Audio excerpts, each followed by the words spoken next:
Bien, chicos, ¿cómo están? Chicos de cuarto y quinto de secundaria, un gusto saludarlos.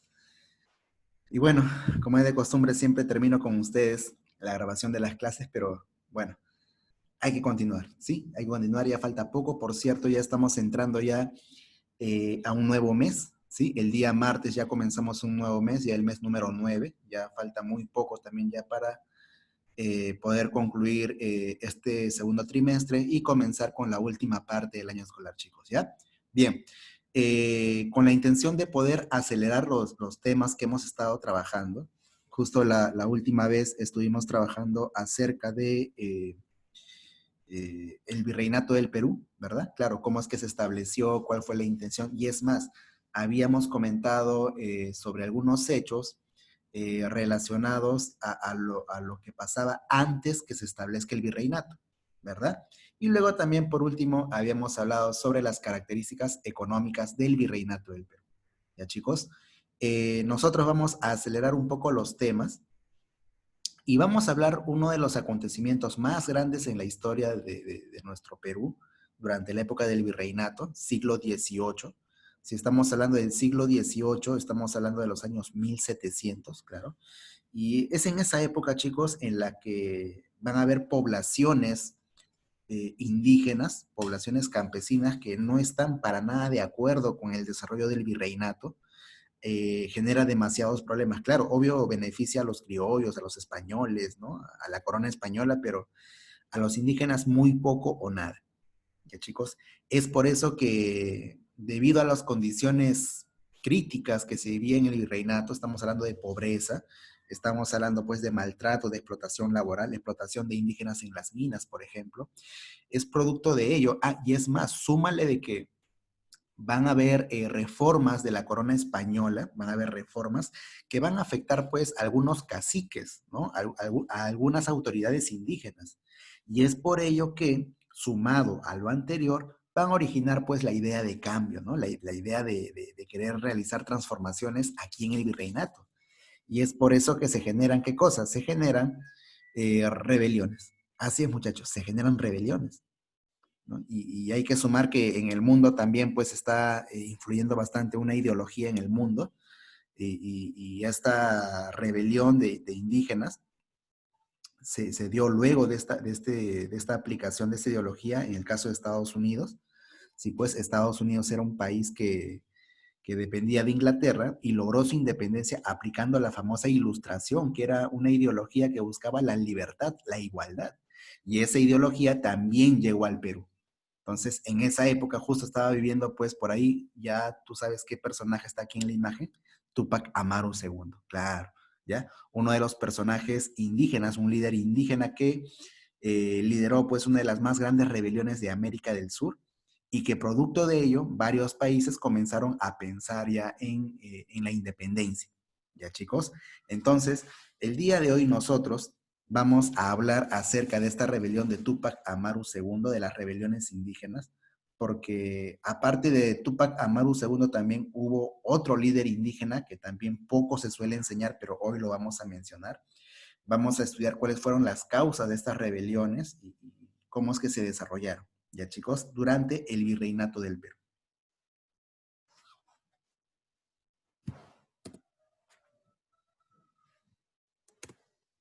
Bien, ahí está.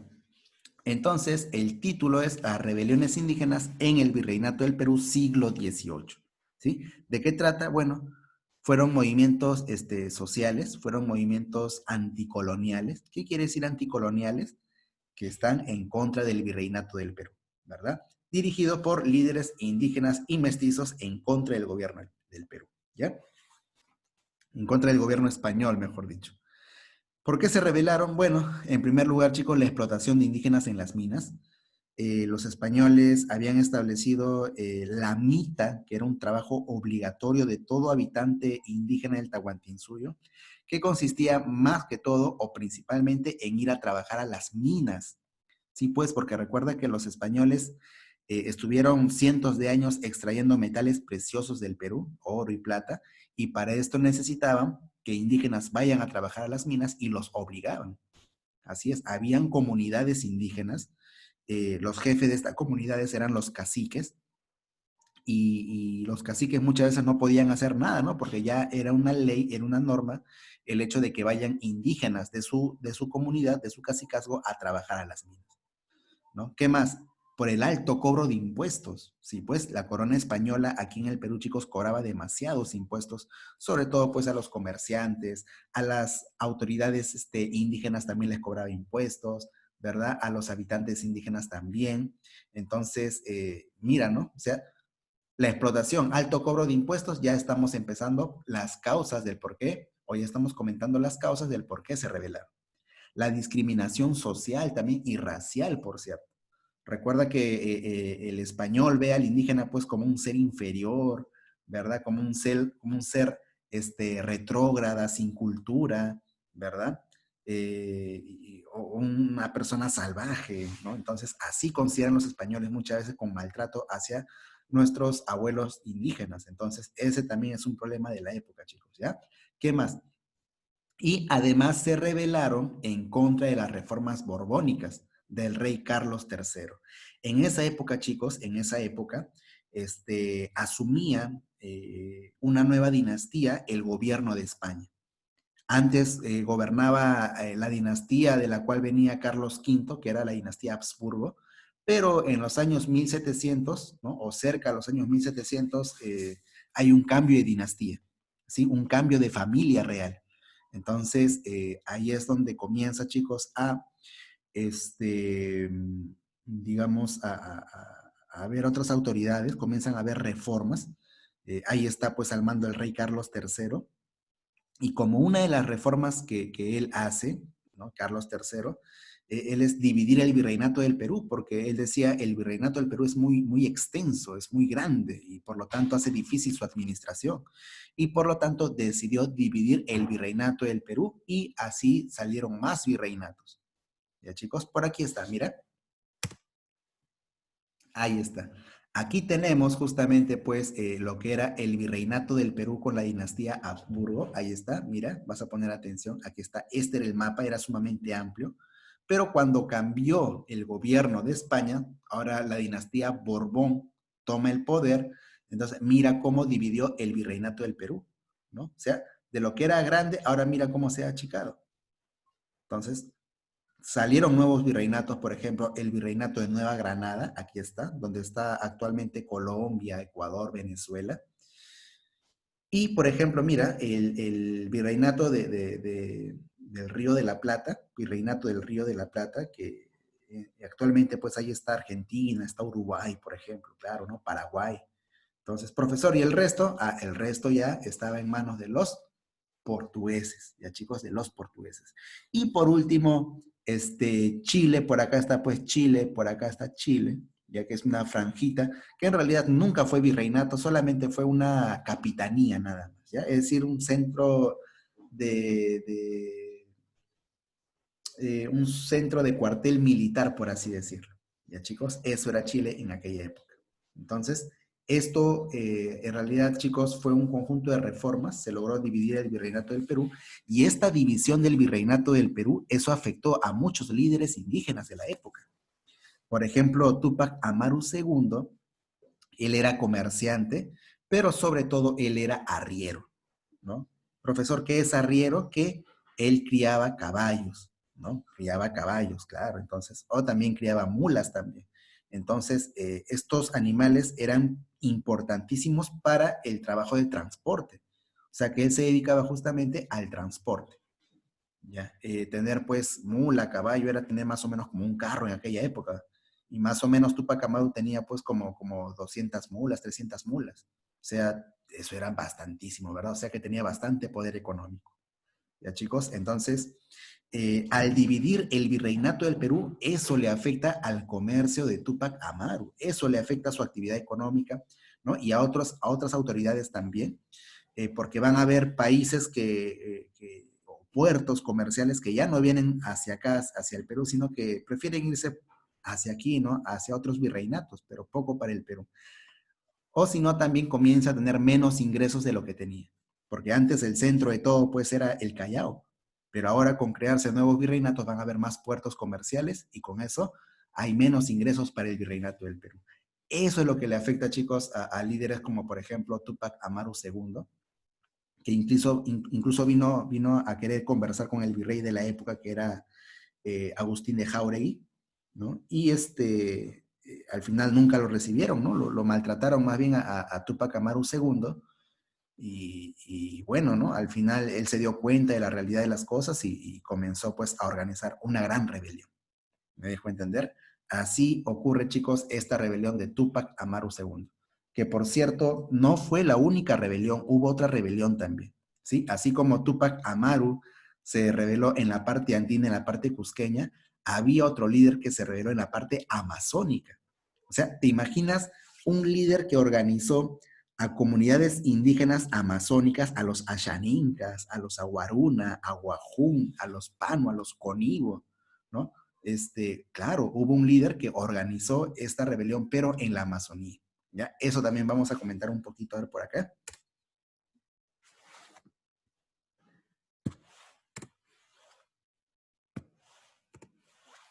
Bien, entonces ahí están los principales líderes indígenas, ahí está, Tupac Amaru II, bueno, también José Gabriel Condorcanqui, él era cacique de Tinta, de Tungazuca también, Tinta y Tungazuca. Ahí está, él hizo su rebelión pues a partir de Cusco, y ahí está el otro líder indígena, que como tú lo ves bien, ¿no? Ya puedes suponer que se trata de un líder indígena amazónico, mira las características que tiene, ¿no? Es propio de los habitantes amazónicos. Y bueno, él es Juan Santos Atahualpa, ahí está Juan Santos Atahualpa, así como lo ves, él hablaba varios idiomas, él hablaba el castellano, el latín, el quechua, este, ¿no? El Aymara también, obviamente. Entonces, él organizó su rebelión en la parte amazónica, o sea, en la selva central, ya en la zona de Pasco, en la zona de Junín, ahí organizó justamente, chicos, una gran rebelión también en contra de los españoles, ¿ya? Aparte de la rebelión de Tupac Amaru II. Bien, aquí está entonces la rebelión de Juan Santos Atahualpa, más o menos este es un retrato de cómo es que organizó a través de las guerrillas, ¿no? A los habitantes de la Amazonía, así atacaban a los españoles. Y fue un movimiento mesiánico. Profesor, ¿por qué mesiánico? Porque la palabra mesiánico viene de la palabra Mesías, ¿ya? Y la palabrita Mesías da a entender pues a una persona que es escogida, elegida entre varios para salvar a su población, ¿no? Para salvar a su comunidad.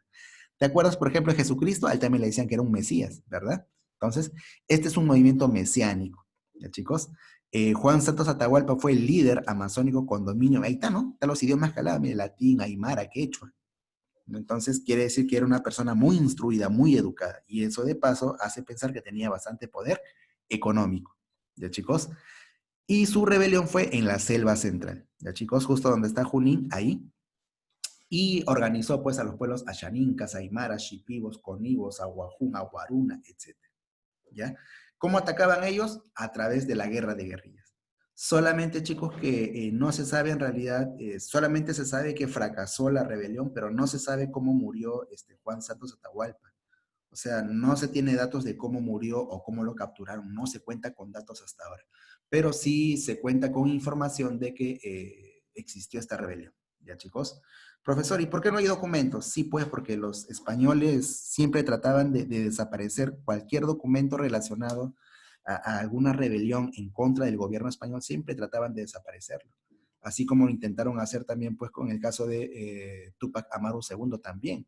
Muchos documentos también referente a juicios por rebeliones o por rebeldes también se perdieron. Entonces, eso hay que tomarlo en cuenta, ¿ya? Bien. Hay una actividad ahí que nosotros vamos a contestar en clase. Si quieres lo puedes ir contestando porque esto voy a preguntarlo yo en la clase en vivo. Te voy a hacer muchas preguntas, por cierto. Y bueno, ahí está pues un poco acerca de la rebelión de Tupac Amaru II, que es lo que más conocemos nosotros, ¿verdad? Ahí está. José Gabriel Condorcanqui, su verdadero nombre, ¿no? Una rebelión en contra de los repartos mercantiles y abusos del corregidor. Profesor, ¿qué eran los repartos mercantiles? Ah, ya, eso era cuando obligaban a los indígenas pobres a comprar mercadería española, ¿no? De la época. Y lo malo era que era mercadería inútil y peor que era muy cara. Entonces, en esa época obligaban a los campesinos a comprar ese tipo de productos. Ahí estaban, por ejemplo, obligaban a comprar pelucas, obligaban a comprar, por ejemplo, espejos, ¿no? Y cosas que la población indígena no podía pagar y tampoco no les servía en aquella época. Entonces, pero así, profesor, y si no tiene dinero, no importa, con productos o queda adeudada hasta que lo pague, o con trabajo, por último. Entonces, esta era la forma, chicos, de los repartos mercantiles. Y en el contexto de Túpac Amaru II se recuerda pues al corregidor. El corregidor es más o menos como el gobernador de toda una región. Ese es el corregidor, que es un español. Antonio de Arriaga, ¿no? Que él era una persona muy, muy autoritaria, muy tirana, ¿no? Y que obligaba y que controlaba justamente pues estos repartos mercantiles. Ya chicos, eso es un corregidor. Túpac Amaru fue afectado pues por las reformas borbónicas, eso tómalo en cuenta. Si yo te pregunto cuál fue la causa principal de la rebelión de Túpac Amaru II, entonces el inicio del por qué está en las reformas borbónicas, ¿ya? No vayas a pensar que él era buenito, ¿no? Que por bondadoso, que él amaba al Perú, a sus hermanos indígenas. No, primero él se sintió afectado por las reformas borbónicas que afectaron su actividad comercial y económica. Ya fue en segundo lugar que luego él tomó conciencia de la realidad de la situación y pudo organizar a la población. Eso es en un segundo lugar. ¿Ya, chicos? Bien. Y tuvo enemigos también, ¿no? Claro, había otro cacique por ahí que era Mateo Pumacahua, que por cierto él se organiza con los españoles para poder arrestar a Túpac Amaru II. Y bueno, ¿no? Al final Túpac Amaru II pues capturado junto con su esposa, Micaela Bastidas, ¿ya? Y todos son ejecutados, ¿ah? Algunos son ahorcados, a otros se les corta la lengua, a Túpac Amaru pues se le maltrató, hasta incluso su cuerpo fue estirado por 4 caballos incluso, ¿no? Fue una cuestión bien curiosa. Y enfrente de todos, en la Plaza de Armas de Cusco, ahí en la Plaza Central, ahí enfrente de todos, justamente pues mataron, ejecutaron a estos rebeldes, a estas personas por rebeldes, y le mostraron, ¿no? Todos estos cadáveres a todos los habitantes de la época, para que vean pues cómo se ejecuta a un rebelde y que nadie más se atreva a hacerlo. O sea, chicos, fue bien curiosa esta rebelión, pero sirvió de inspiración para otros países para que busquen su independencia, claro. Todos los países de Sudamérica saben sobre la rebelión de Túpac Amaru II. Aquí en el Perú, nomás los peruanos son los que pocos saben de esta historia. Pero bueno, eh, ahí está. Y por último, chicos, se cataloga como la más grande rebelión de Sudamérica. ¿Ya, chicos? Ahí está. Bien, ahí les dejo una pequeña tarea para que me lo envíen junto con la práctica. Ya saben que todo deben enviarlo a través de plataformas, chicos, ¿ya? Bien, anotan todo esto en su cuaderno y nos vemos en la clase en vivo el día lunes, ¿ya, chicos? Nos vemos, cuídense.